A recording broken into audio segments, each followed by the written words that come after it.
മോളെ മാളു, മോളെ അപ്പൂപ്പനത്തിന് വെള്ളം തന്നോടി. പച്ചവെള്ളം വേണോ ചൂടുവെള്ളം വേണോ അപ്പൂപ്പ? മോളെ പച്ച വെള്ളം മതിയടി. അല്ല ചൂടുവെള്ളം എടുത്തോ.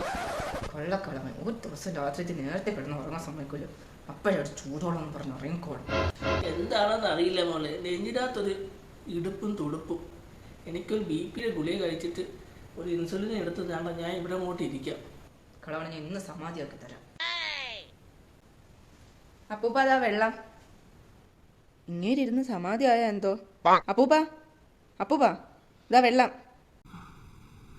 മോളെ BP ഗുളിക കൂടെ തരണേ. ഇതാ അപ്പൂപ്പ ഗുളിക.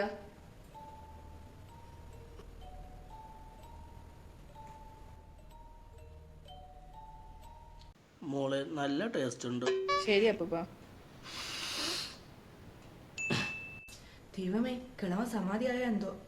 അത് തന്നെ, ഏട്ടനോട് പോയി പറയാം. കൊള്ളാം, നിങ്ങളിവിടെ താടിയും കോതിക്കോതിരുന്നോ? അപ്പൂപ്പൻ അവിടെ സമാധി ഇരിക്കുക. ഓ, എന്റെ ഒരു ഗ്ലാസ് വെള്ളം മേടിച്ച് കുടിച്ചോണ്ട് കയറി സമാധിക്ക് ഇരിക്കുന്നു. പെട്ടെന്ന് വന്നാ കാണാം. ദൈവമേ, കിളവൻ ചത്തിരുന്നെങ്കിൽ ആ സ്വത്തെല്ലാം എന്റെ പേരിലോട്ട് ആക്കായിരുന്നു.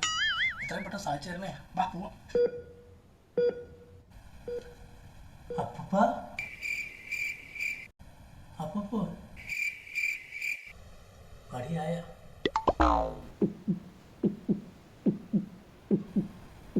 എടി, ചെറിയ ശ്വാസമുണ്ട്. ചെറിയ ശ്വാസമൊക്കെ ഉള്ളു, അവനെ ഇപ്പൊ ശരിയാക്കി തരാം. ഇപ്പൊ സമാധിയായില്ലേ? ഇപ്പൊ സമാധിയായി, പൂർത്തിയായിട്ടാ. ഇനി ഒരു കല്ലടക്കി ഇങ്ങോട്ട് വെച്ചാൽ മതി. ഒരു തിരികെ കത്തിച്ചോ, ആണെങ്കിൽ മാലയും കേട്ടോ. ദൈവമേ, അപ്പൂപ്പ സൂര്യനെ കണ്ടേ. എന്തായാലും അപ്പൂപ്പൻ സന്തോഷത്തോടെ സമാധിയായി. സമാധി ആയതല്ല, സമാധി ആക്കിയതാ. അങ്ങേരൊരു ചൂടുവെള്ളം ചോദിപ്പില്ല. ഇനി അങ്ങേര് സമാധിയിൽ ഇതുകൊണ്ട് ചൂടുവെള്ളം ഉണ്ടാക്കിയുള്ളൂ.